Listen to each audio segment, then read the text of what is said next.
Зәйдә авиамодель спорты буенча республика ярышлары узды. Онда Зәй, Әлмәт, Бөгелмә, Чаллы, Минзәлә, Соба районнарыннан 35 укучы катнашты.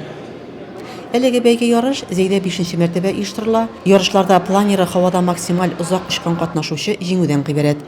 Иң кечкенә катнашучыга 7 яшь иде. Таләпләр аларга да шулай ук булды.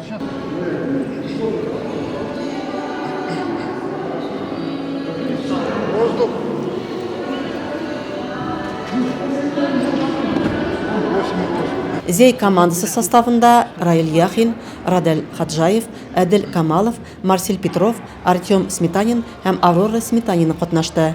Әлмәтлеләр дә бу шөгыль буенча елдан-ел остара бара. Көндәшлеккә карамастан җиңүне Зәй командасы яулады, ул 1000 очко җыйды. Аеруча яшь катнашучылар аерылып торды. Шәхси зачетта 7 яшьлек Раил Яхин 1, Радель Хаджаев 2нче урын алды. Уртанчылар төркемендә Марсель Петров 2нче урынга ия булды. Рәзимә Кашапова, Денис Ипатов, Зәй хәбәрләре.